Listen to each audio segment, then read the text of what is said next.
a village in Denmark, three beautiful girls were chatting inside a car when suddenly, a British fighter plane passed on top of them and rained the cars with gunfire. Everyone inside lost their lives.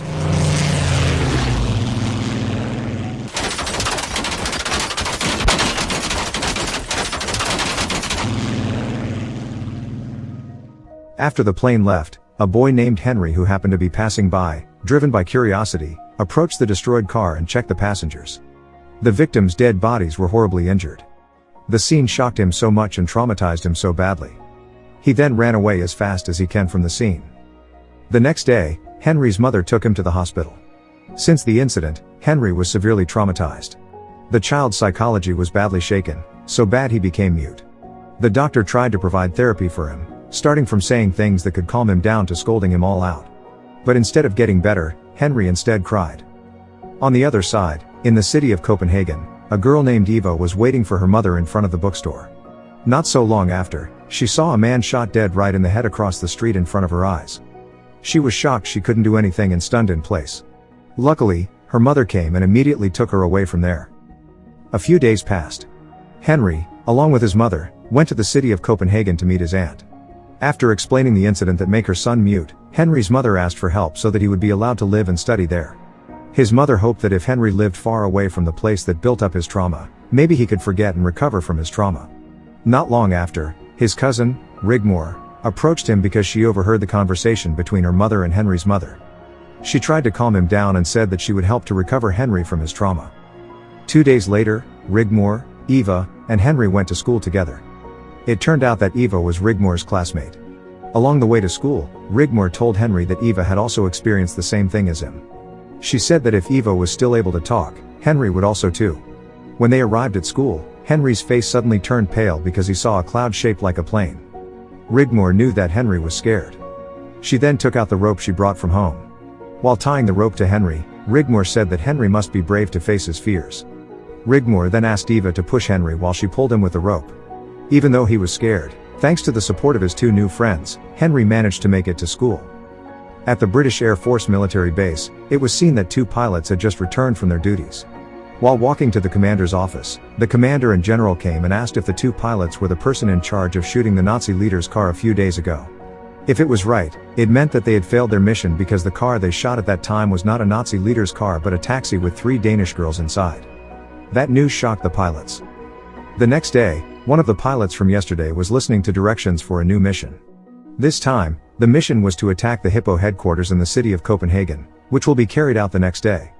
The pilot was still shaken and felt guilty about the previous incident. He was severely traumatized, but the task was a task and no matter what happened, they had to finish it at their best. In the afternoon on the streets of Copenhagen, a nun named Teresa saw 4 Hippo members beating up a Danish citizen who opposed the Nazis. Besides being a nun, Teresa was also a teacher at the school where Eva, Henry, and Rigmor were studying. One of the Hippo officers named Frederick approached Teresa. Teresa, without any hesitation, called him evil. She said that if he didn't repent for his sins, sooner or later he would burn in hell. In the middle of that, another nun came and hastily dragged her away. The next day, while Sister Teresa was teaching in the class, Rigmor asked if God also took a nap like humans. Sister Teresa jokingly answered that God might not take a nap, but if so, God's nap might be completely different from humans. God's naps could be very rare, so rare that if God took a nap for a mere second, the world might collapse entirely. Hearing that answer, the students laughed.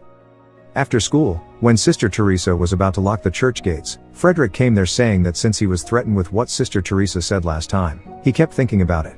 He knew that his decision to join the Hippo was wrong, even though he knew that, if he ended up leaving the special forces, he would be punished by the Nazis and would be considered a traitor to them. But to atone for his sins, Frederick swore that tomorrow, he would divulge all the secret information of Hippo to the Danish government. But before that, Frederick asked Sister Teresa a request that he want to be taught how to pray to God. Sister Teresa was touched and then invited Frederick into the church, then taught him to pray. The next morning, the Hippo headquarters bombing mission arrived at the British military air base. The pilots prepared to go to their fighter planes, including the 2 pilots who at that time missed their target during a mission and resulted in killing 3 innocent Danish women. Shortly after, they were all ready to leave for the mission. The mission began. In Copenhagen, Eva's father was annoyed that Eva didn't eat her breakfast. To make her eat her breakfast, her father said that if she didn't eat, she would die, but Eva still didn't touch her food because she was upset. Eva's father hit the table in anger. While holding back her tears, Eva ran away from there. That afternoon at school, Eva, Rigmor, Henry, and the other students were seen practicing drama. During the practice, Eva was seen holding back a stomach ache. The nun who saw it ordered the students to stop and then asked Henry to accompany Eva to take a rest. On the other side, the British fighter plane had arrived in Denmark. From the radio, the commander explained the assault strategy. To avoid getting tracked by the enemy, the radio had to be turned off after the instructions. Upon arrival in the city of Copenhagen, the first plane would bomb the Hippo headquarters building as a sign for the other planes to target the building and avoid mistargeting. After the instructions were finished, the radio from the base was turned off immediately. When the planes arrived in Copenhagen city, according to the strategy described before, all the pilots turned off their radios. The first plane then started bombing the Hippo headquarters building. At the same time, due to the thick fog, 2 pilots accidentally hit the tower near the Hippo headquarters and lost control. They ended up hitting Sister Teresa's school.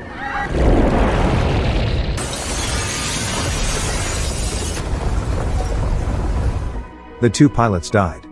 On the other hand, the other pilots who saw thick smoke from the school thought that the building was Hippo's headquarters. They began bombarding the building without any hesitation.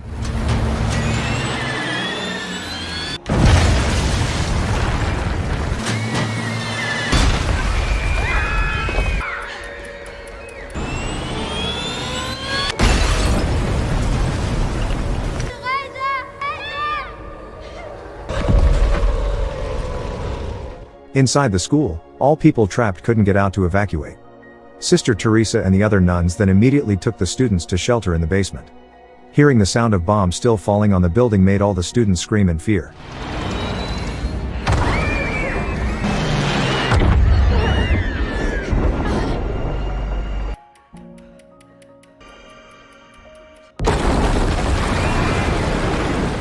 At the same time, after throwing away their Hippo uniform, Frederick planned to meet Sister Teresa, but on the way, from a distance, he was shocked to see British fighter planes that attacked the school where Sister Teresa teaches.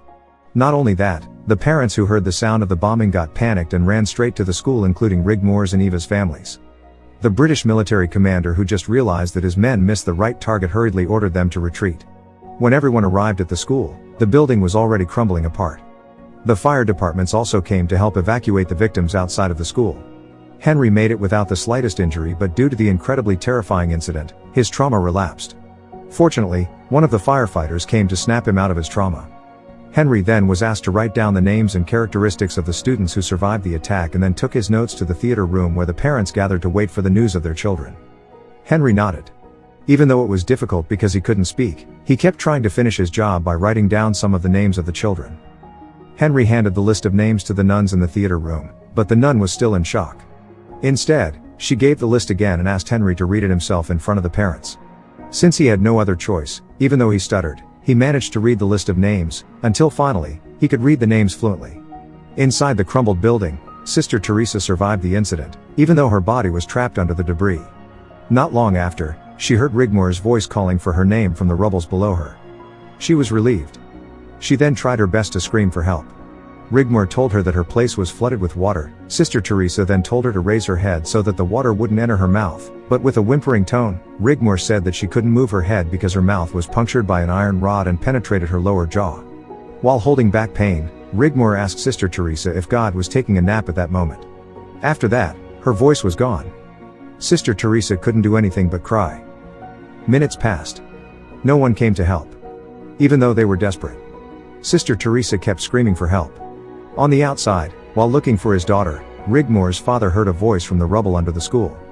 He then asked Frederick to check for it. On his way digging the rubbles, he could hear Sister Teresa's screams more clearly. When he saw water below him, he rushed out and then looked for a big hose to suck all the water. When he got the hose, he went back inside. Finally, he made it to where Sister Teresa was, but her face looked pale. She desperately looked at the water below while continuing to call out for Rigmor's name. Shaken by what had happened to her, she decided to commit suicide. In the theater, Eva's father said sorry repeatedly. If only he could turn back time and know that today was his last day with his little princess that he loved so much, he would never yell at her, just because she didn't want to eat her breakfast. Eva's mother was silent and then went away to calm down. Outside, she met Henry. She then asked if there was any news about her daughter. Henry innocently replied that Eva had already returned home. Hearing Henry's words just now, she seemed as if she had a glimmer of hope. With all her might, she ran, and kept running, hoping that what Henry just said was true. She prayed to God that her daughter was safe until when she got home, she was so relieved to see her beloved daughter eating her breakfast this morning at the dining table.